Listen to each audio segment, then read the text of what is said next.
Can you hear me? Yes. ID. APC 897504C. Can you move your head?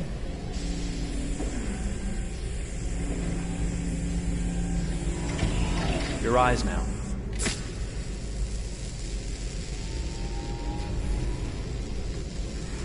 Cervical and optical animation checked. Now give me your initialization text. Hello. I'm the 3rd generation AX400 Android. I can look after your house, do the cooking, mind the kids. I organize your appointments. I speak 300 languages, and I am entirely at your disposal as a sexual partner. No need to feed me or recharge me. I'm equipped with a quantic battery that makes me autonomous for 173 years. Do you want to give me a name? Yeah. From now on, your name is Kara. My name is Kara. Initialization and memorization checked. Now, can you move your arms?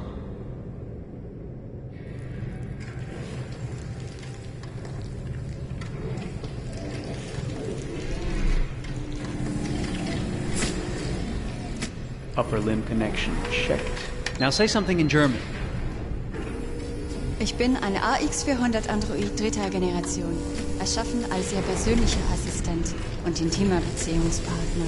Say it in French. Je suis un Android de 3e génération AX400, conçu pour être votre assistante personnelle et votre partenaire intime. Okay, now sing something in Japanese.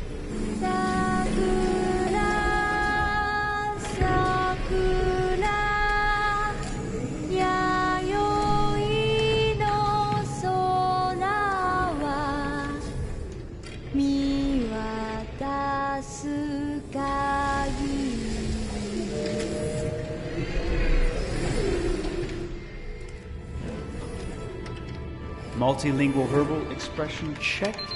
Go ahead, take a few steps.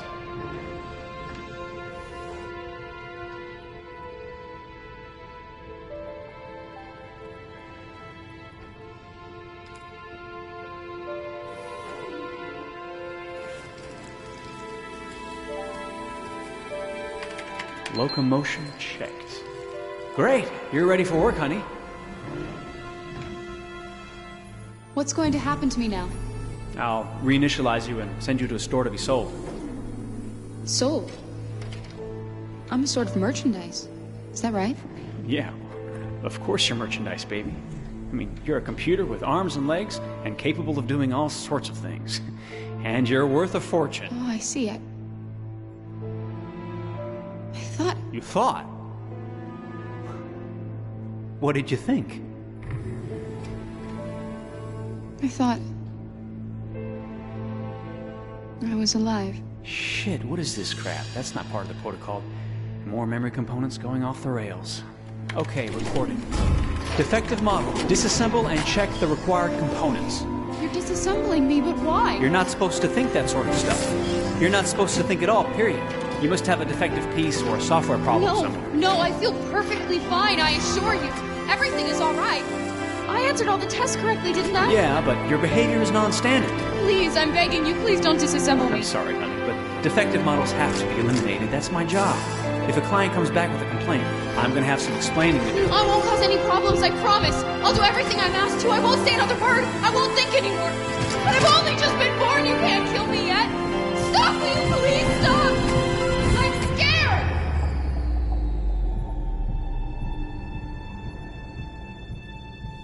I want to live. I'm begging you.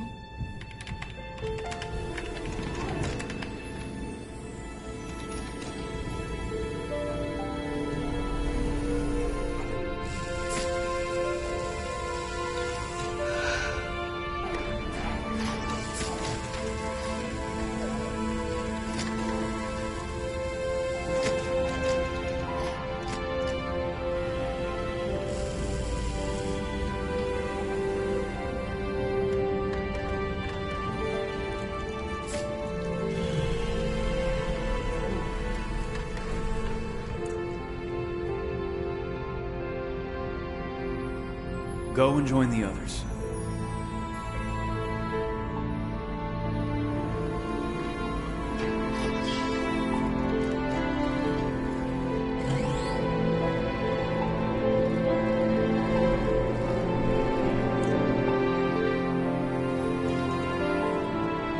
Stay in line, okay? I don't want any trouble. Thanks.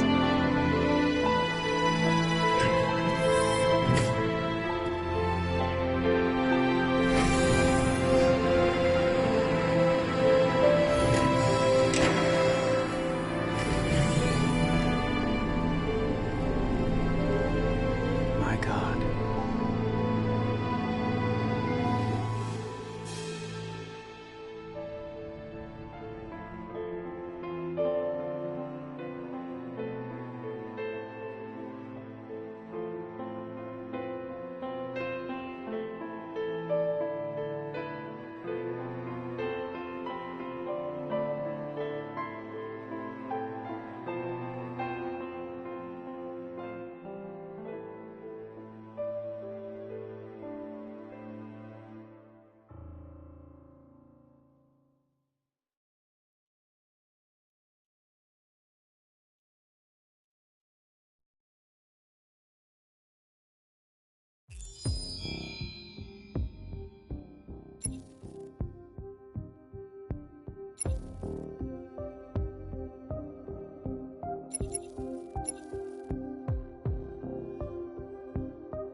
My name is Marcus. My name is Connor. My name is Kara. I am one of them. This is our story. I think who Kara is, or how I would describe Kara, depends entirely upon who's playing her, because you have the option to make her multiple different people depending on the choices she makes. But I think she does start out incredibly naive, incredibly innocent, and kind of hapless. I'm sure we used to be friends before I was reset. Maybe we can be friends again. She's a person who's characterized, I think, by empathy. She's a person who really, she just comes from her heart. You'll never leave me, right? Promise you'll never go. I promise. Kara, please! Are you okay? Are you hurt? Wait a minute. Leave her alone! Kara, leave her alone! The really beautiful thing that I've had the gift to be able to do is to essentially build a person from the ground up, because that's what she's doing throughout the game. And with every experience she has and every person she meets, she's building, you know, first emotions and then the sense of judgment. And it's sort of an exploration of what it is to be a human. Don't worry. Luther and I will be right here.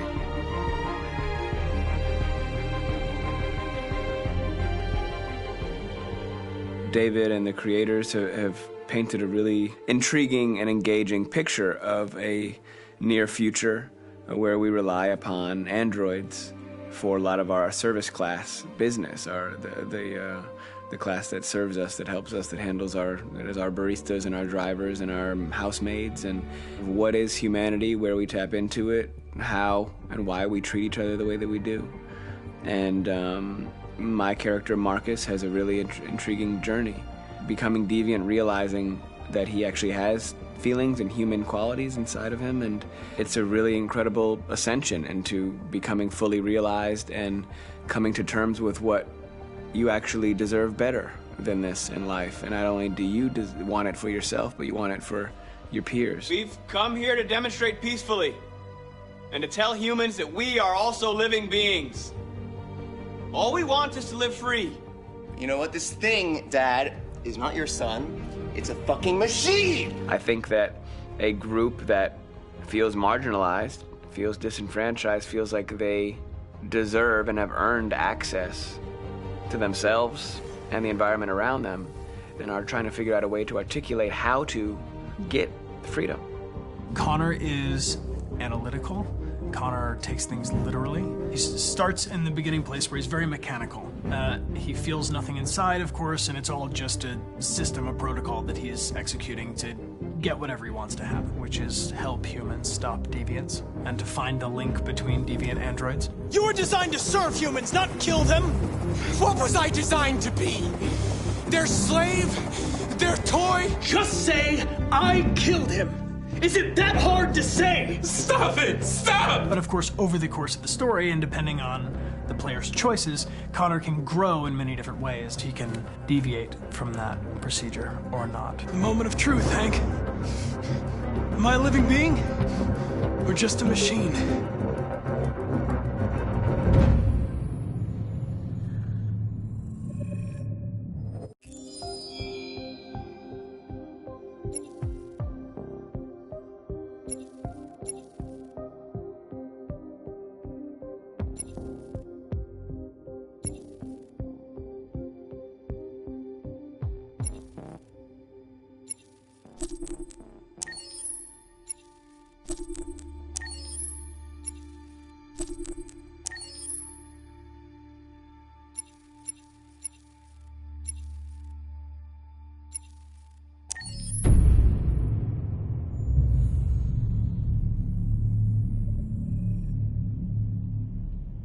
For starters, what should I call you? I'm Chloe. And you, what's your name? Oh, John. My name is John. Delighted to meet you, John. Could you tell us a little about yourself and what you can do, Chloe? Of course. I'm the first personal assistant built by CyberLife. I take care of most everyday tasks like cooking, housework, or managing your appointments, for example. And I understand you're the first android to have passed the Turing test. Could you tell us a little more about that? I really didn't do much, you know. I just spoke with a few humans to see if they could tell the difference between me and a real person. It was a really interesting experience. But this is the first time in history that man has created a machine more intelligent than himself. I gather your brain can perform several billion operations per second. Is that right? Absolutely. But I only exist thanks to the intelligence of the humans who designed me. And, you know, they have something I could never have. Really? And what's that? A soul.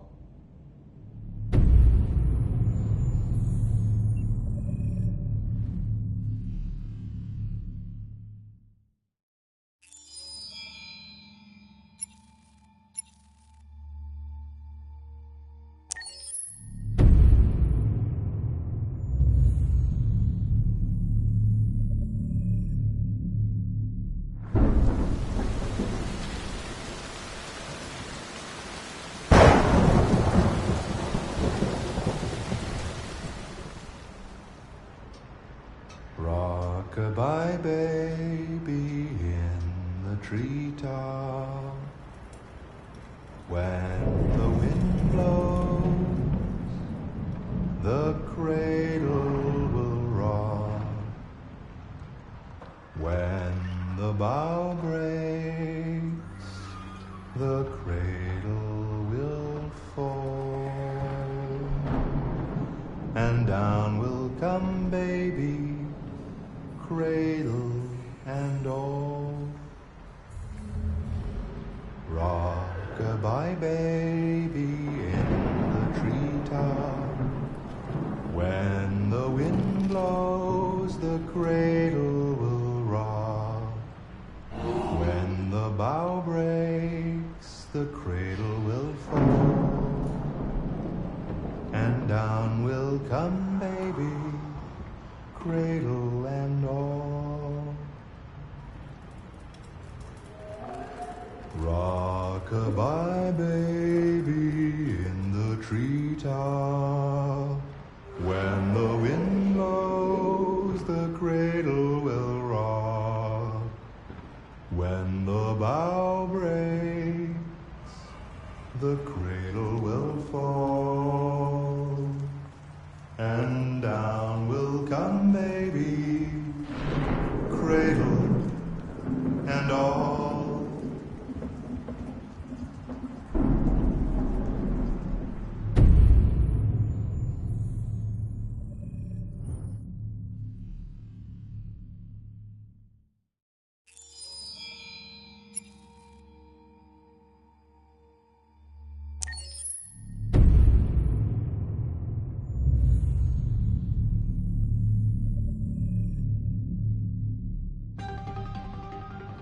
In the space of a few years, androids have completely transformed the world in which we live. By letting androids into our homes and factories, the CyberLife company has made them everyday technology. The founder of CyberLife, Elijah Kamsky, is a very discreet man. Despite being the CEO of the highest valued company in the world and being voted Man of the Year by Century Magazine, he remains a mystery for most people. That's why we at KNC are so excited to be here as CyberLife opens its doors for the first time. Elijah Kamsky, could you please tell us where we are? Certainly, and welcome. We're currently in CyberLife's production center in Detroit, where all models are designed and manufactured. More than 10,000 androids come off the production line every day. Fascinating. Could you tell us what your goal was when you founded CyberLife? Well, I simply wanted to use technology to carry out all of our most annoying and repetitive tasks, so we'd have more time to enjoy life. I imagine you must have faced many challenges. Yes, there were technical challenges, but the hardest thing was to design an object that we would want to welcome into our homes. We had to imagine a machine in our own image that resembles us in every way, that moves, breathes, blinks like us, but yet is smarter and more capable than any human being. Let me show you around. We're here in Production Unit 4. Could you explain in a few words how the androids are made? Sure, yeah, it's very simple. We use machines to manufacture machines. The removable parts are assembled on a production line, and then we apply a synthetic skin to the whole body. A human operator checks the cognitive abilities with a pre-established protocol, and finally, the android is conditioned and sent out throughout the country. Here's the result. Say something. Hello. I am a RZ400 model. How can I be of service? You can go now.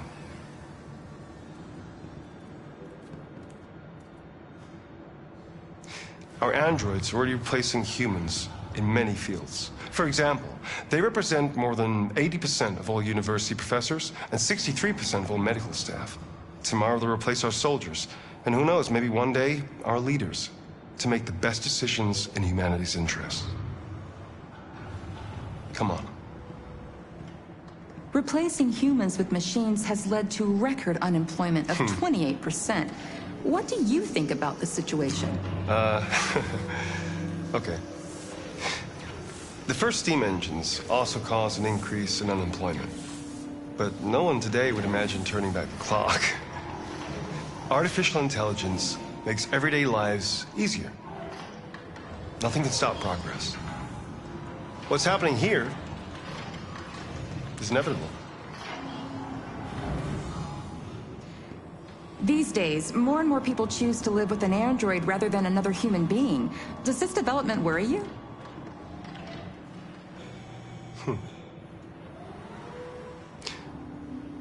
Everything's much easier with an android. They obey your orders without ever complaining. They can cook, discuss philosophy with you, have intimate relationships according to your desires. They never say no.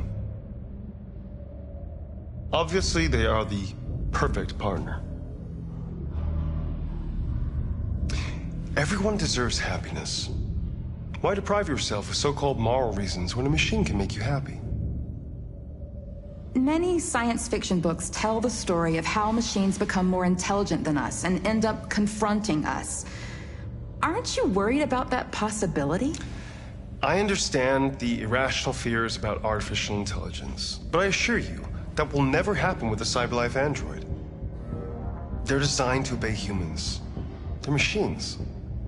They can't ever develop any sort of desires or form of consciousness. Are you sure? I'm absolutely certain. You can trust me.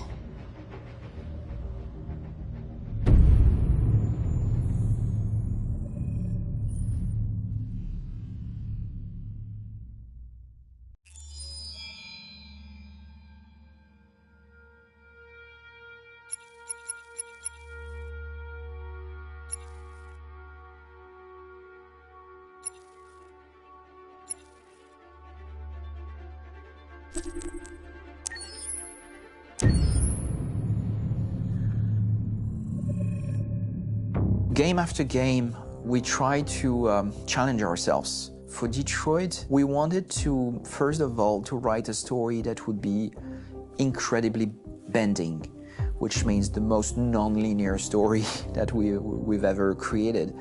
And we wanted really the player to have the possibility to change the story, change his own journey. When you're writing at Quantic, you're writing for an interactive medium. You know, when you're working in television, you'll put a character in a difficult situation, and you as a writing team will argue about what would that character do. But ultimately, you have to decide what happens, and you just show the audience. What's interesting about interactive drama is you bring the player into that conversation, and it changes your job slightly as a writer, because your job is to provide a narrative context in which the player can write his own story. You're giving him this kind of narrative Lego that he's going to snap together into his own shape. You also have the ability to make your audience attach themselves to your characters, because the audience is in some sense responsible for what happens to the characters. It's just a few cans. Come on, let's go. We have some cash now. You used me to steal that money. How could you do that? I trusted you. What is a bit specific about these scripts is how large they are. If you take a film script, there are about 100 pages. But here we have to deal with a script that is between 4,000 and 5,000 pages. Everything becomes bigger because we don't just tell one story, but we tell all the possible stories that can be told within this narrative space. On Act 3, our final act, we have around 1,000 different scenarios. And every one of those scenarios has to be as interesting, as passionate, as strong, and as emotional for the player. We want every action that the player does, every interaction that is available to serve in telling the story, and help the player understand who his character is, and build that character moment to moment.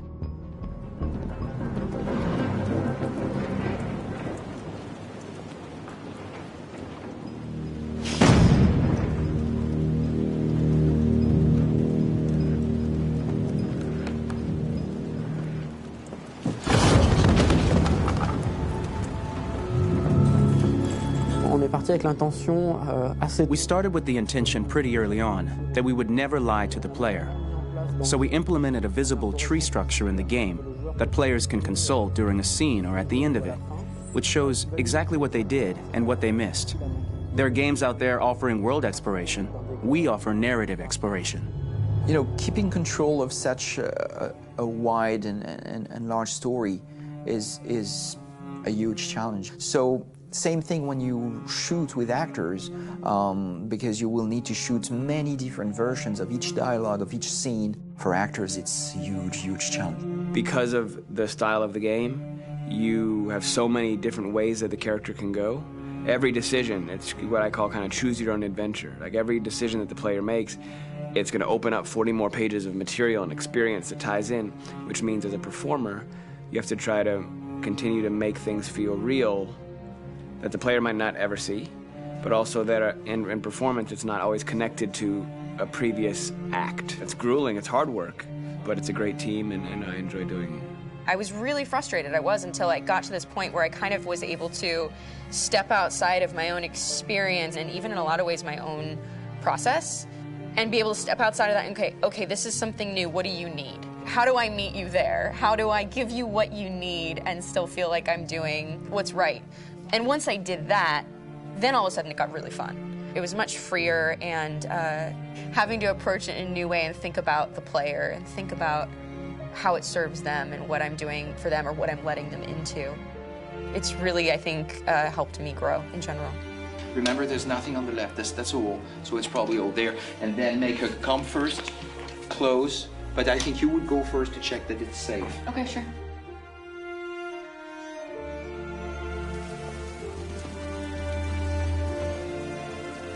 The most enjoyable thing about working in performance capture on this kind of project is that if I shot a film, I would get to do one of these endings. I get to do so many different things as Connor. Your head goes all over the place because you're trying to keep track of basically 4 different storylines for each different response. What's the name of my dog? Buddy? Scout. I think it's Jack. I can't remember. So I worked with physicality a lot because it was a good way to anchor myself in these different rings of the tree as the story grows out. I know where that is physically in my body, and then I can switch more continually on set, and it'll be entirely up to the player to determine what order those things come out and what they look like from a distance. Like if you're playing through it, the culmination of all of that will be their version of Connor. I'm faster than you, and I don't feel pain. You don't stand a chance against me. Listen, asshole. If it was up to me, I'd throw the lot of you in a dumpster and light a match to it. Shooting action scenes at Quantic Dream is a real challenge because these are scenes where the storytelling has to continue. It's not an action scene just to have a dose of adrenaline. The stunts have huge consequences on the rest of the story. It's really a moment where we implicate the player and tell him that the choices he makes during an action scene will have a direct impact on the evolution of his story. My biggest challenge on Detroit has been managing the large number of animations that we received from motion capture. Detroit features more than 37,000 animations, which is a huge amount to handle on a daily basis. You have to realize that the player, in his first playthrough, will miss certain scenes. This also means that we had to think of, conceive, and produce all the potential story paths. The characters' costumes, the places, day or night, the weather. Did the character get shot in the shoulder? Did he get injured? All this consistency forced us to produce a lot of graphic assets in order to, quite simply, allow the player to have true continuity throughout the story. Honestly, we were even surprised by the challenges that come with such a big tree structure, and we did our best to guarantee quality across all the game and make sure that whatever path you choose within this narrative space, you will have an equally good experience.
and set me free.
you